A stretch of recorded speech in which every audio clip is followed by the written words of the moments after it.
काही ऐतिहासिक महापशुधन एक्सपो होतोय, आज उद्घाटन झालंय, काय आव्हान असेल?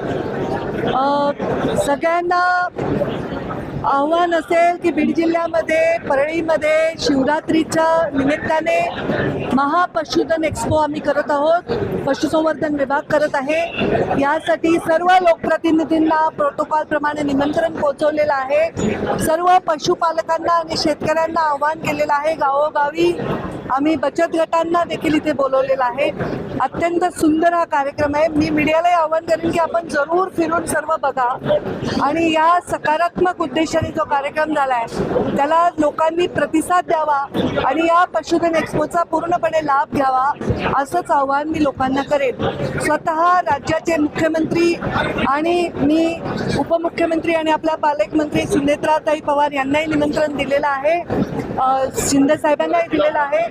तर त्यांचं येणं उद्या होणार आहे. मुख्यमंत्री उद्या 10:30 ते 11च्या दरम्यान येणार आहेत आणि या पशुधन एक्सपोला प्रोत्साहन देण्यासाठी ते येत आहेत.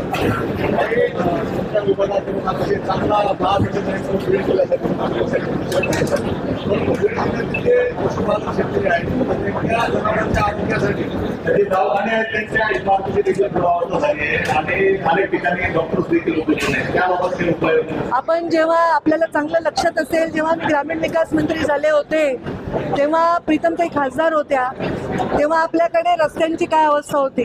तर तेव्हा नॅशनल हायवे, स्टेट हायवे आणि मुख्यमंत्री ग्राम सडक योजना करून रस्त्यांची दुरावस्था दूर केली आहे. तसंच आता पशुसंवर्धन खात्याचे मी मंत्री आहे.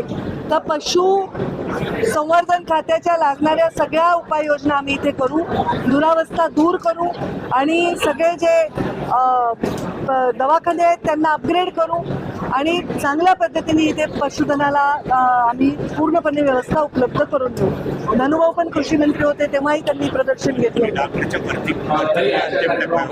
आणि आम्ही डॉक्टरांची भरती पण करतोय, ती अंतिम टप्प्यात आहे. आजच्या कार्यक्रमामध्ये अजितदादांची देखील आठवण काढली आणि मुंडे साहेबांची देखील आठवण काढली. दादाही पालकमंत्री होते. आजच्या या महाएक्सपोच्या अनुषंगाने आठवण काढली. हे महापशुधन एक्सपो आम्ही पूर्णपणे अजितदादांना समर्पित करत आहोत. आज दादा असते तर त्यांना कौतुक वाटलं असतं, त्यांनी खूप सूचनाही केल्या असत्या आणि याला प्रोत्साहनही दिलं असतं. त्यांना आवड आहे. मला ते एकदा विमान प्रवासात सांगत होते की त्यांच्या जीवनात त्यांनी सुरुवात केली ते डेअरीपासून सुरुवात केली. तर त्यांना पशुधनाची आणि वेगवेगळ्या प्रयोगांची आवड होती. तर हे त्यांनाच डेडिकेटेड आहे. काही जे पशु महाविद्यालय परळीमध्ये होते अशी मागणी होती की त्यांना अजितदादा पवार यांचं नाव द्यावं. अशी मागणी आमच्यापर्यंत आली नाही. अशी मागणी असेल तर आम्ही सकारात्मकच विचार. काही छोटासा प्रश्न, गोशाळेला अनुदान मागतायत, दिलं जात नाही, सगळ्या गोशाळा जेवढ्या रेकॉर्डवर आहेत, वैद्य आहेत, त्या सगळ्यांचं अनुदान रेग्युलर जात आहे. पण अनुदान मिळवण्यासाठी जर रजिस्टर होत असतील तर त्यांची तपासणी केल्याशिवाय देणं योग्य नाही. कारण हा पैसा शासनाचा म्हणजे पर्यायाने जनतेचा असतो, तो असंच वाटता येणार नाही.